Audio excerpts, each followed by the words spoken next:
next guest takes on Maurice Mitchell coming up here at Dana White's Tuesday Night Contender Series on July 31st. It is Jordan Griffin joining me here live from Starbucks this morning. Jordan, how are you? Good. I got my coffee. I'm ready to go. Well, I appreciate it. We were talking off air. I think Starbucks has like the best Wi-Fi, so I appreciate you upping your Wi-Fi game for this interview, man. And first off, first time I've had you on the show, I got to ask the natural question: how'd you get involved in combat sports? I had a friend that her uncle was like, hey, you should try MMA out, and I had wrestled like 1 year, my senior year in high school, and I really liked it, and I was like, I want to keep doing this, so that happened, and then I got jumped. I got jumped by like 6 dudes in front of a police station, and I called the cops, and the cops never came. And so that kind of like both those things kind of happened around the same time, and I was like, maybe I should go check this out and see what MMA is about. And then I started. What were you jumped for? Where was I jumped? No. What were you jumped for? Like, why did these guys jump you? Just a random attack? For some change in my pocket. Jesus. Okay. They wanted to. Yeah, it was like, hey, you got some money? And I was like, yeah, sure, here. And I literally had to change, just some change in my pocket. And they're like, oh, well, let's see what's in your car. And I was like, no, let's not do that. And, so it was kind of like 4 dudes jumped out of the bushes. And I was like, okay. So it was really random. Jesus. How old were you when this happened? Oh, man, 18. Okay. Yeah. Interesting. So, just wrong place at the wrong time, I guess. Yeah, pretty much. And it was crazy because, like, I was right across the street from the police station. Yeah. And so I, like, run across the street, and I was like, hey, like, I just got robbed. Like, these guys they're sitting in my car for, like, a half hour just hanging out. I don't know what they were doing. And the cops were like, oh, we can't leave our post. I was like, well, can you call the cops or somebody, And they were like, no. They were like, yeah, we'll get somebody. So I called 911, and then the cops just never showed up. So Jesus. Okay. I was just like, okay, whatever. Cool. And I was going to say, you train at one of the best camps in the world at Roufusport. How did you end up training there? Well, I started out at Adrian Serrano's, and then it was around the time that Anthony was fighting for the WEC title. Okay. And I'm a lefty, so they, basically I went into spar Anthony, and yeah. And then I was kind of hovering around, and then finally I made my move over to Roufusport. Good stuff, man. At what point? How much into your career did you make the switch to Roufusport? How many fights in? What was I? I think I was like 2 or 3.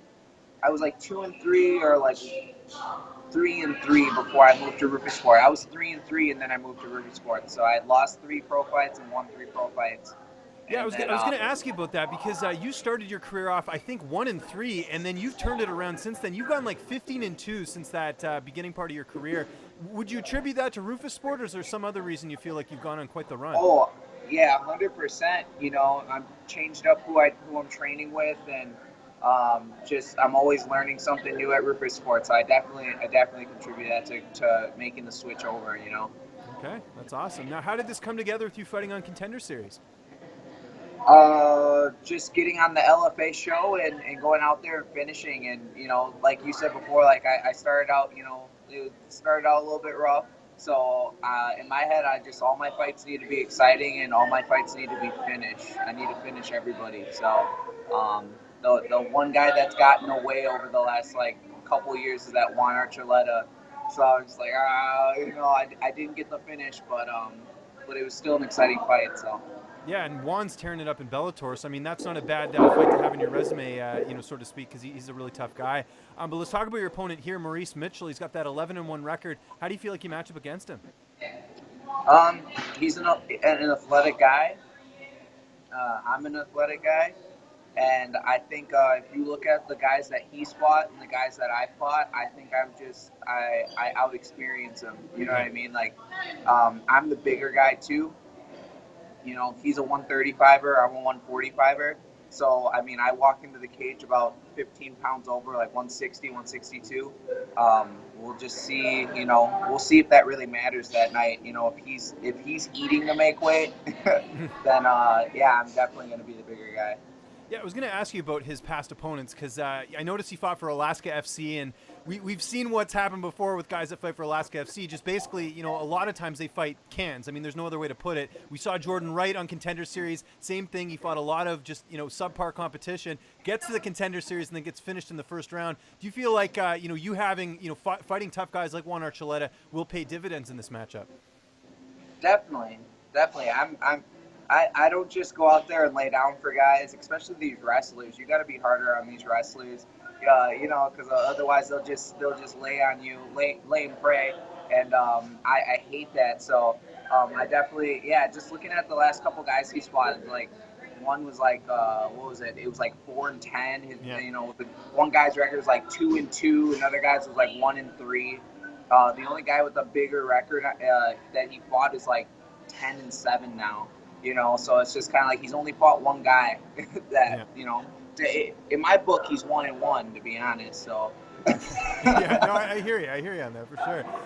We talked about training camp at Roufusport. Who have been some of your main training partners for this camp? Some of my main, what's it called? Sergio. It's kind of been all over the place. I'd say Nate Jennerman. I know he's been on your show a bunch. Yeah, so me and Nate are always going at it. Sergio, I've sparred with Sergio a couple times. It's just been the whole team, just a bunch of guys. Working with Eli Garcia. He's fighting this week and making his UFC debut. So that's exciting, and yeah. That's great. Yeah, Nasty Nate, I think, I don't know what's happening with him. Hopefully a title shot in LFA is next because he's racked up quite the record there. Yeah, definitely. I think for sure that's what's next for him. Yeah, especially with Aguilar not getting a UFC contract, that might be a fight that might happen sooner rather than later. I was really surprised he didn't get a UFC contract. I know. Well, I mean, I think part of it was he got a split decision, right? You need to finish, as we've seen on Contender Series. Usually, the guys who get signed need to get finishes, or even a situation like we had this past week with Jalen Turner. You know, the guy, you know, he wins the fight, but by an injury, had a great performance, but that wasn't good enough to get a contract. So it seems like you really have to get a definitive win if you want to get that UFC contract. Yeah, for sure. And that's why I'm like, man, I'm going to change things up. Every fight I fought, I've always fought everybody a little bit different. And this one, I just want to come out. I want to change things up. I don't want to rush into things, but at the same time, I'm not going to take my time, as much time as I usually take. I think I got caught up in like, if you see it, I fought like 7 title fights straight. Yeah. And so I would go out there and be like, oh, I got time. You know, I got like 5-minute rounds or whatever. I was usually finishing most of them in the second round anyways, but it was like comforting knowing I have all that time. And then when I came back, I took a year off and I came back, I'm like, oh man, like I got to get used to 3 rounds again. Right, yeah, because you get so used to the championship rounds. It's interesting.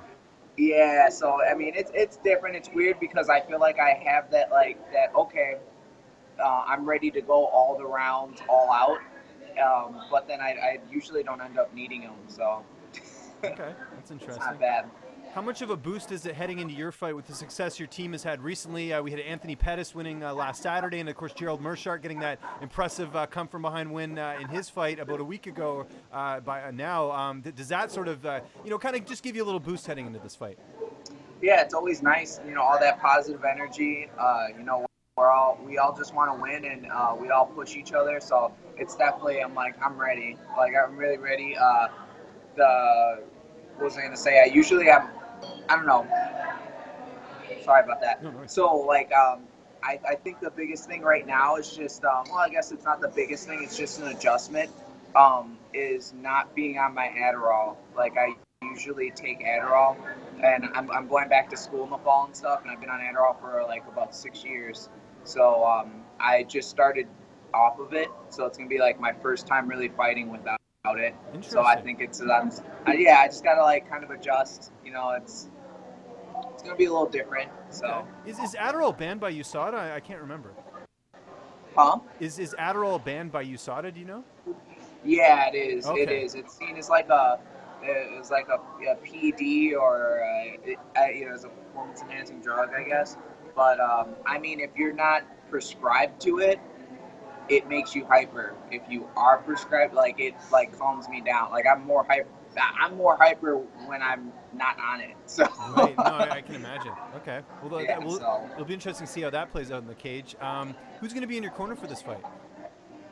My coach, Joe Nichols. Usually, if you look at my social media, he's the one holding pads for me, and then Professor Daniel Wanderlei, and he's Oh, the one excellent. that actually went with me to my last LFA fight against Derek Meaner. And he said, "Arm, or no, that was Sean West." But before that, Derek Meaner, he was like, "Arm." I caught the arm bar out of nowhere, so I'm excited. Good guy to have in your corner, I'd say. How do you see this fight playing out on July 31st? I think it could go anywhere. I think he's gonna come out strong, and he's gonna try to bum rush me. And I think I have a couple of things in my back pocket that I know I'm gonna pull out on him. And then, as always, I think if he wants to take it to the ground, we can go there, and I'm gonna choke him.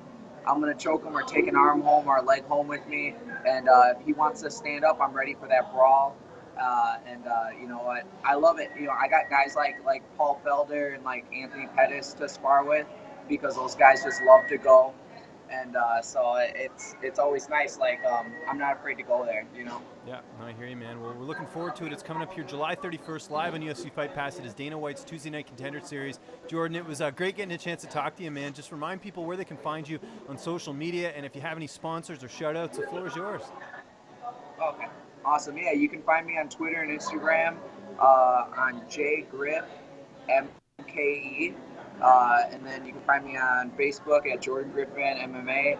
And then, just like thank all my sponsors: Combat Corner, Pre-Post Nutrition, Native American Fight Gear, also Roufusport, my home gym, Roufusport, Race Start Training, that's my strength and conditioning coaches here in Milwaukee, High Internet.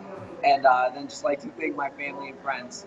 What's up, fight fans? If you like this video, be sure to subscribe to see even more interviews with your favorite UFC and Bellator fighters. We've also got coverage at events, including post-fight press conferences and media scrums. And if you like this video, check out the video to my right. It's worth your time.